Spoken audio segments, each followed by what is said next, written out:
last year in the postseason and seems to be turning a corner here over the last couple of weeks, especially at the plate. What have you seen from her, and just how big of a lift does she give this team with, one, what she's done at the plate in big times, and two, what she does defensively?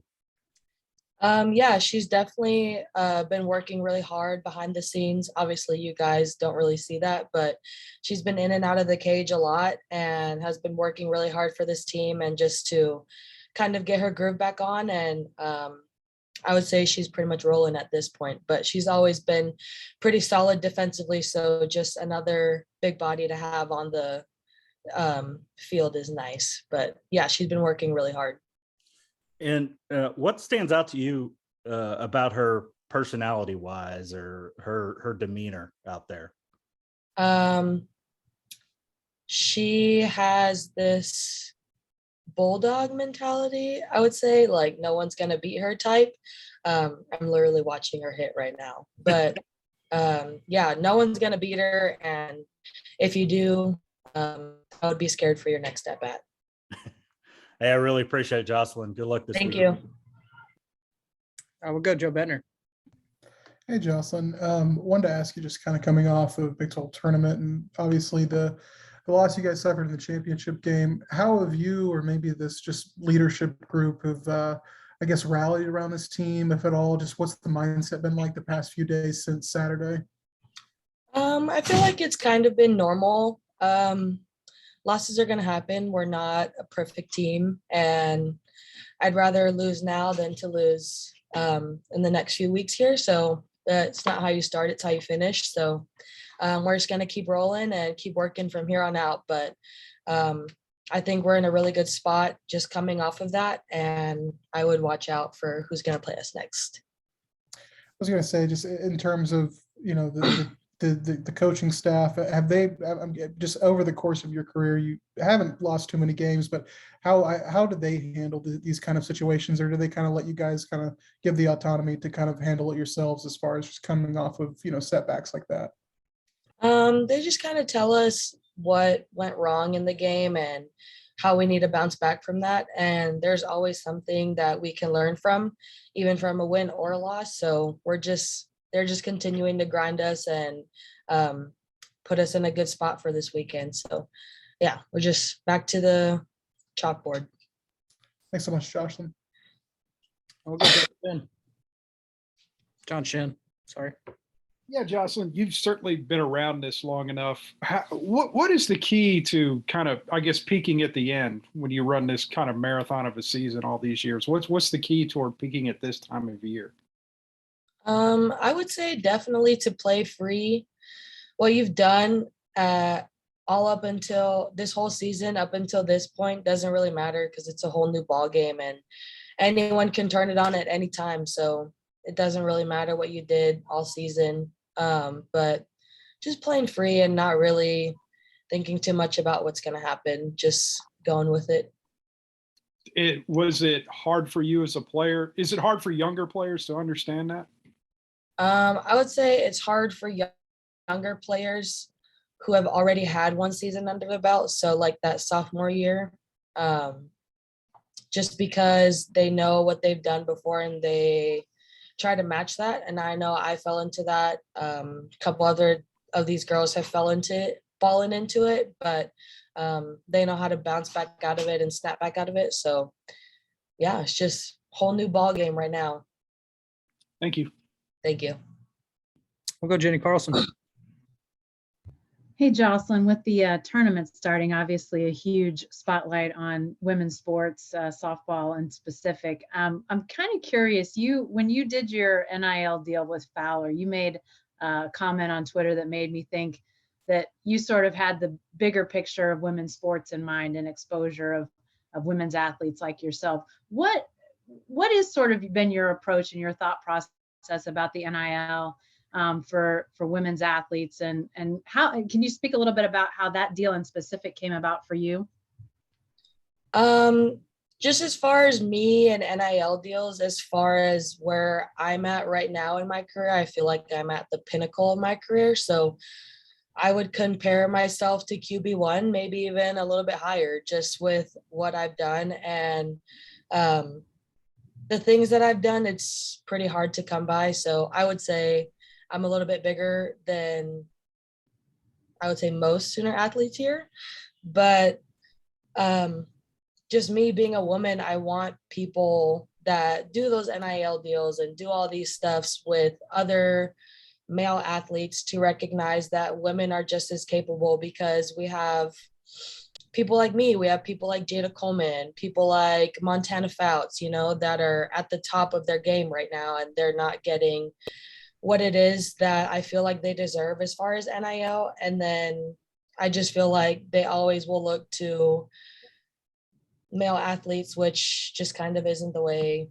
I just don't think it's right. But yeah, I'm gonna continue to advocate for women's sports as much as I can, and even after I'm done, I'll continue to advocate for them. But how the Fowler deal came about was just, I had to message them and I was like, hey, would love to do an NIL deal, and told them who I was, and they knew who I was. So that was a good thing. But yeah, just kind of went on from there. And now my family doesn't have to rent a car whenever they come here. And we all don't have to smush into my old little Kia Soul. So it's nice.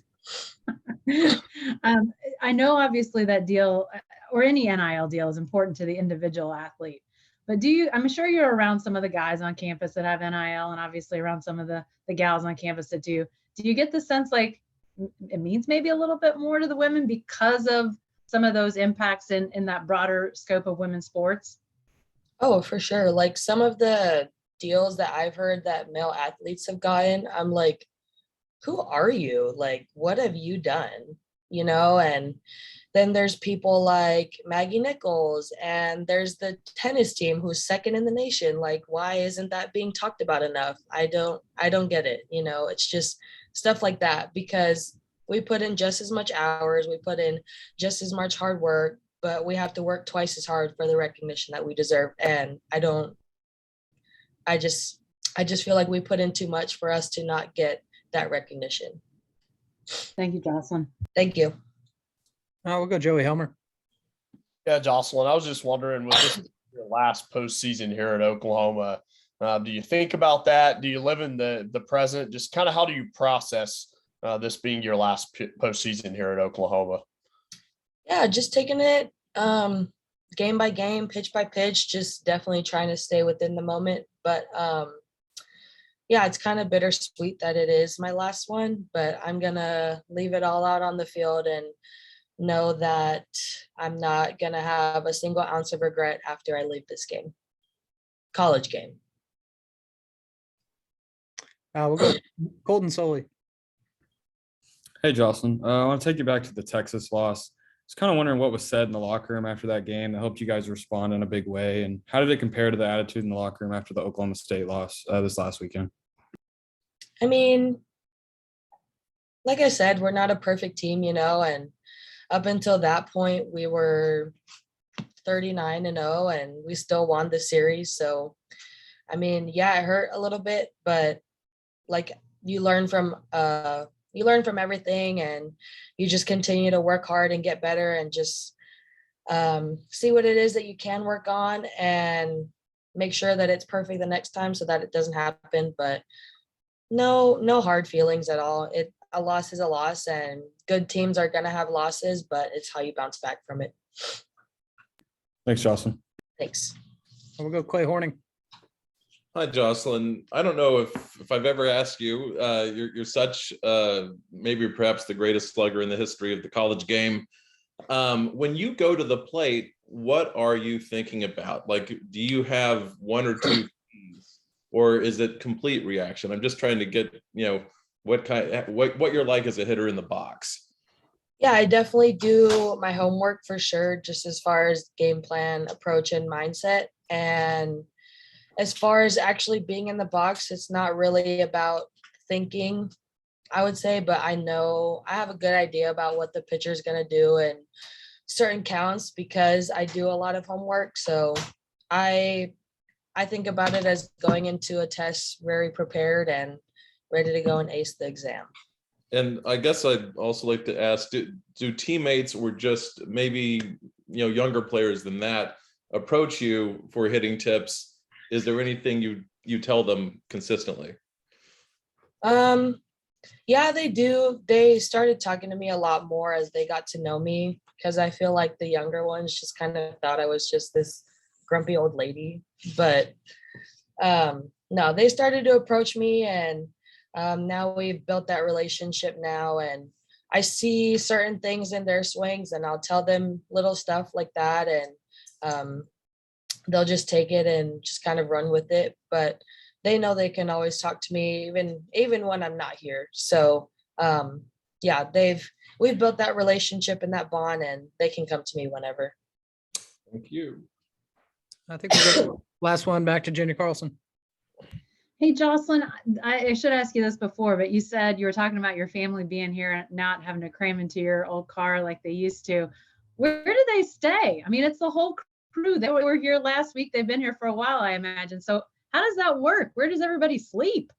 They're sleeping with me, but I have this little back room, and then my grandma's on an air mattress in the living room. So it's just, there's people everywhere. But I had to tell my dad last weekend that I need a hotel. I need you guys to get a hotel because I just need to focus. And I wouldn't have the guts to tell my dad that before, but I have the guts to tell him it now. So I just recognize whenever I don't feel on my game, I'm a really big homebody. I like to be quiet. I don't like to talk. I don't like to really hear stuff. I just like to lay in my bed and chill when I'm at home. And yeah, there's just a lot of people in my space, basically.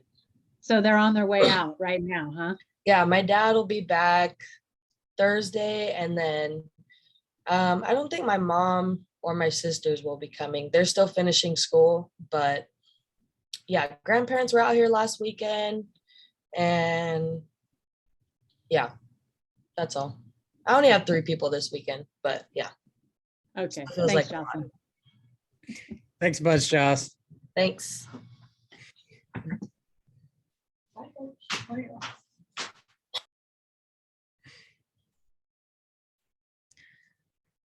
Coach, if you want to unmute yourself. Cool.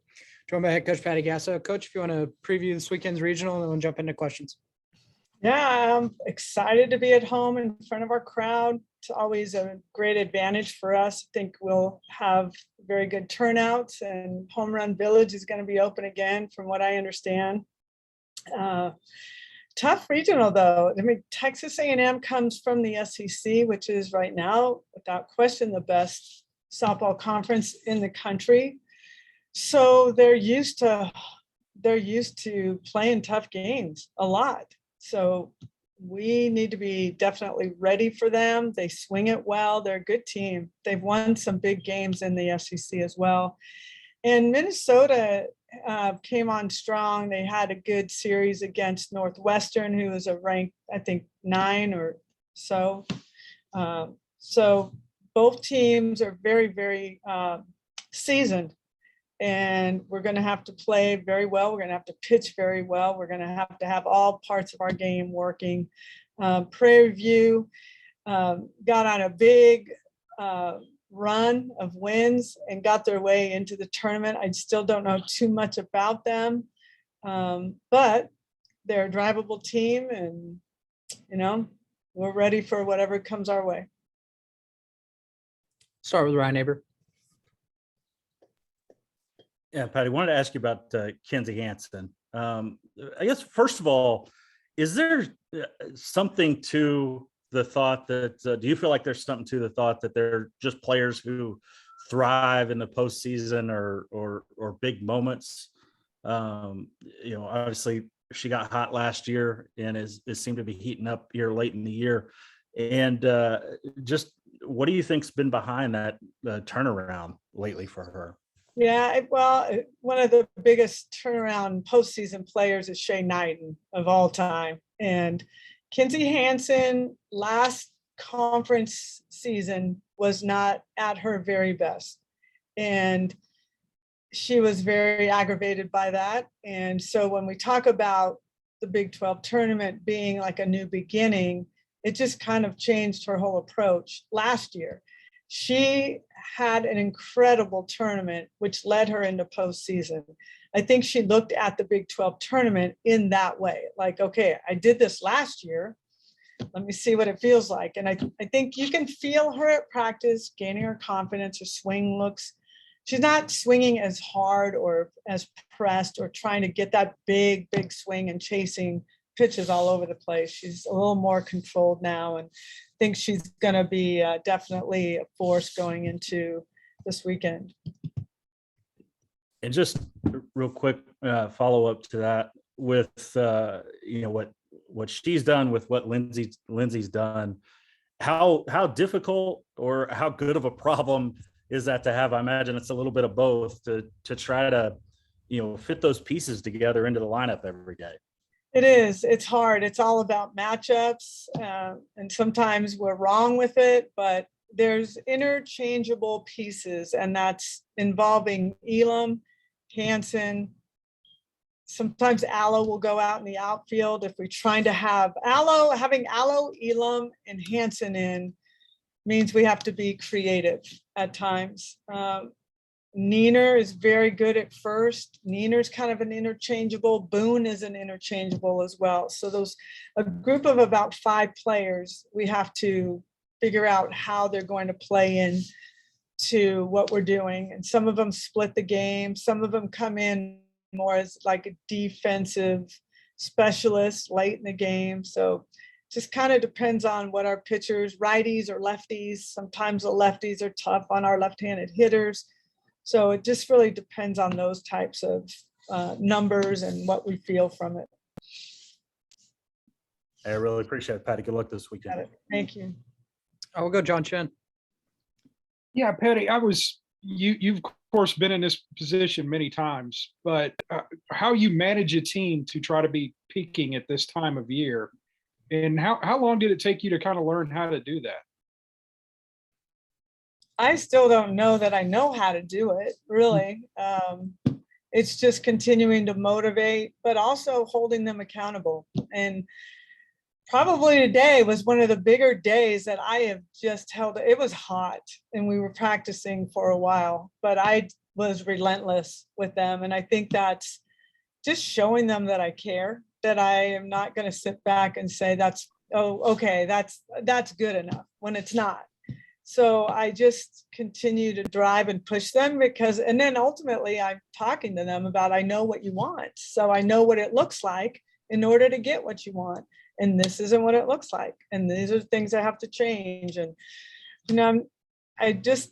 I give them a rest when I got to give them a rest. But today was a day, it's going to be one of our tougher practice days. And I was on them. And I think when they feel me that way, they know what I'm trying to do and the importance of elevating their game and not letting the sun beat down on them. And, or when they don't get what they want, they maybe not hustle down the line or something like that. I just don't let that happen because it's not who we are. And if I allow that to happen, it just starts to bleed into everything else that we're doing. So I think when they feel me push them a little bit harder in postseason, they know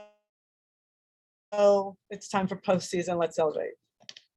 When you have, I guess the sport in general is probably a year older than it would have been without COVID.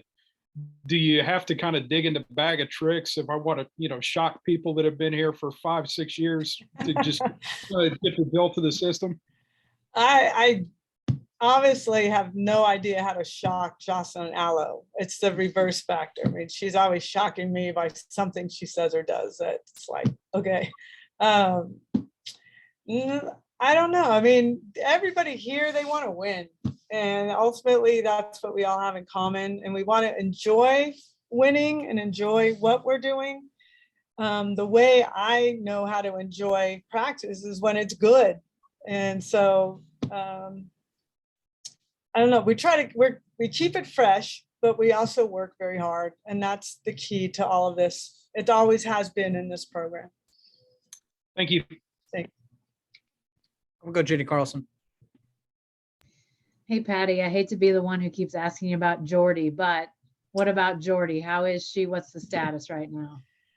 Still day to day. The goal is to get her pain free, and we're still working in that direction. So a lot of different things that we're trying for her. Doctors are involved as well. So if it's doable, it'll be done, but we're not going to do it if it's not uncomfortable enough for her to do it. She obviously is a freshman.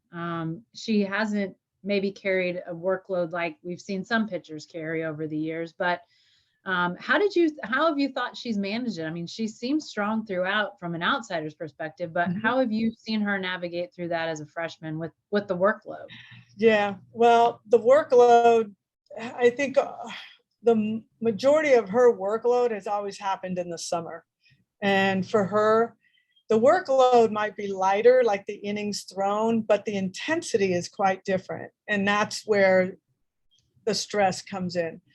So I think she's handled it like a champ. And when she gets in big situations, she thrives in it. She almost wants it sometimes. It's kind of crazy. Like the adrenaline is just something she loves. And with this injury, she's handling it very optimistically. She's frustrated that she can't help the team, but she's confident that she's going to get the opportunity to get back on the field. She throwing any in practice at all right now? I was so busy in practice today, I'm not sure, but if she did anything today, it was very, very, very light. Thanks, Patty. Yep. We'll go Joey Homer. Yeah, Patty, this is the third tournament, excuse me, in a row that you guys are the #1 overall seed. And I think you talked at the beginning of the season about your program and your players kind of embracing being the team to beat as opposed to having an underdog mentality of sorts. Just in what ways have you seen your team embrace that, being that team to beat? And once again, obviously, you're the team to beat going into this tournament.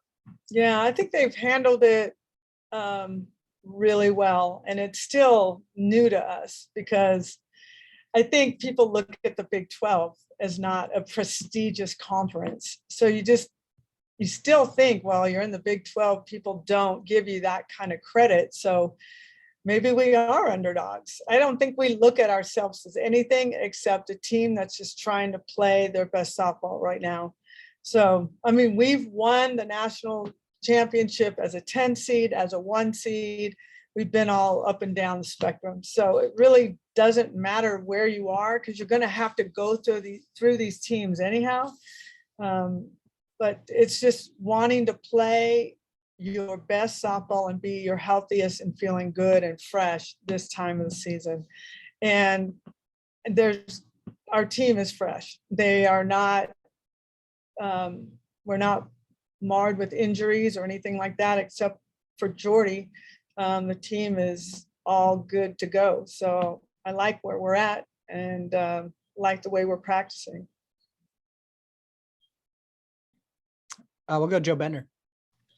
Patty, to go back to the pitching situation, you have 3 pitchers that presumably you could probably start just about anywhere in the country. And now losing Jordy, it feels a little bit like last year with just kind of dealing with the injury with Giselle Juarez.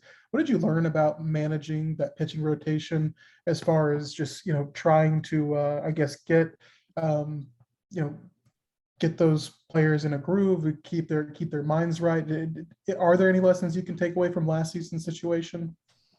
Yeah, I mean, the whole situation last year was just crazy because we didn't even use Giselle until something just clicked. It's still amazing to even think about where she was and where she went. And it just kind of happened overnight. So we're not in that position. We've got 2 pitchers, and Macy McAdoo's been throwing well. We've got 3 pitchers that can handle the business on the mound. With a offense that can score them runs, a defense that's been the hottest as of late than they have all season. I just we don't have to depend on pitchers throwing shutouts. And last year it became a hitter's team. We're trying to out hit teams. And I don't foresee us having to handle those types of things this weekend. Our pitchers can shut some teams down, and we were in a different space last year at this time. You kind of touched on it, but I mean, do you expect to see so many new faces like a Macy McAdoo or someone getting maybe a bigger role, this weekend? Yeah, potentially. And I really like right now where Nicole May and Hope have been, and Macy's been coming back from hip injuries and she's feeling good. She's throwing well. And so we do definitely have options that we're not afraid of using at all at this time. Thanks, Patty. Yep. A few more here. We'll go Clay Horning. Yeah, Patty, sorry to do this, keep going back to pitchers. Do you have a specific plan yet? Who will throw the first game, who might throw the second? And about Nicole specifically, she came out of last year's Super Regional looking terrific, had looked like she might be your ace in the World Series, but then Giselle happened. But where is she right now, sort of in comparison to a year ago? Is she on that? I think so. Yeah, I like what she's been doing, and she's throwing really well at practice and getting some big strikeouts. I'm putting these guys in pressure situations, and Nicole May has always done very well under pressure. She showed that last year, and she's been showing it this year. I think Hope Trotwine had a good dose of what a big crowd felt like. Now, you'd be in our stadium and feel 1,700, but at Hall of Fame, we were in front of about 7,500, which she has not felt before. It's the first time she's ever felt a crowd like that. So it was a great experience for her. I think their nerves were involved a bit, but I think that experience completely changed her. So I'm looking forward to having all of these guys on deck and ready to go. The rotation we're not ready for yet to decide, but I know that like the first day on Friday night, try to, if possible, you want to get like all your pitchers on the mound just to get them a feel for what it feels like in this setting. And then you get it under your belt and now you're good to go the rest of the way. So that might be strategy we have going forward. I'm not quite sure yet, but that's always kind of our plan, is try to get as many players on the field Friday night as we can. Go Eric Lopez. Coach, obviously you got Joe Evans back here in Norman. Just talk about Coach Evans and the impact in the sport here and the impact she's made here. Is once again, she'll you two could be potentially battling once again here in this regional. Yeah, I had known Joe for a long, long time back when she was in the Big 12, but even before that, when she was coaching at Utah, I had a former player of mine when I was at Long Beach City College play for Joe at Utah. So I've known her for a long time, respect her tremendously. Anybody that can stay in the game as long as she has, and I like, we respect each other because we know how hard it is to stay in this game this long. But she runs a great program. She's got great assistants. They're very well coached and always very competitive. So it's going to be a battle. I know that for sure. The fact you played Minnesota earlier, does that help at all in preparation, or was that so long ago that you don't really use much of that? No, it helps. Definitely. We saw a lot of pitchers. We had good success. So we saw a lot of their pitchers. We kind of know their style. It was long ago, but I would tell you both teams, I'm sure, have improved quite tremendously since then. So there will be changes. We definitely get back into video and see what they've been doing as of late. But they're a very talented team, again, well coached and hit the ball hard. They play good defense. Both teams have the same thing in common, and they are very competitive. They're not afraid. They're not afraid of the Sooners. They're not afraid of anybody they go up against. One of the narratives this year from the brackets are 4 new host sites: Clemson, John Rittman over there, of course, Duke. hosting, Virginia Tech hosting for the first time, and where I'm at in Orlando, they're hosting for the first time here as well. I don't know if you want to comment, like the first time, what it was like for you to the feelings when you hosted for the first time, but what does that mean for the sport to have new schools here hosting? It means more people are going to fall in love with softball. That's what it means. I think Virginia Tech, I've seen some of their crowds. It's crazy to see that. Clemson's got a beautiful stadium. John Rittman's done a fabulous job, as is Marissa Duke. I mean, these guys have really, ACC has been coming on strong and making a name in this tournament, and the fans are coming out, which is great. And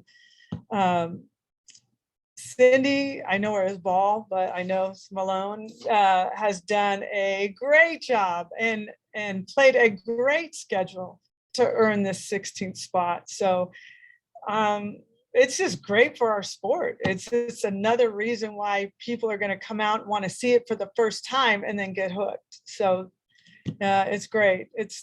And they all deserve it. They all deserve the opportunity to host. They've earned it. Do you remember when you hosted? Is that, I mean, so important from a program standpoint? It's like your breakthrough moment, right? Because it's a big moment for any of those programs. Okay, so I'll tell you, the first time we hosted was over at Reeves Park, and the dugout is so small that the entire team can't fit in the dugout, so they're sitting in the first bleacher of they're not even grandstands, of the wooden benches out there.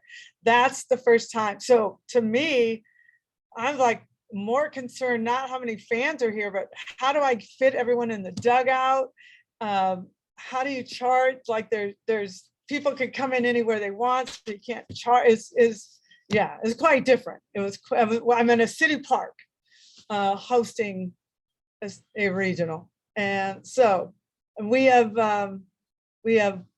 grown with the times, to say the least. So it's been quite a wow to just see where we started and where we are now and where we're going with this new stadium in the horizon. Thanks, Coach. Thanks, everybody. Thanks, Coach. Thank you. Thanks, everybody. Appreciate y'all. Thanks much.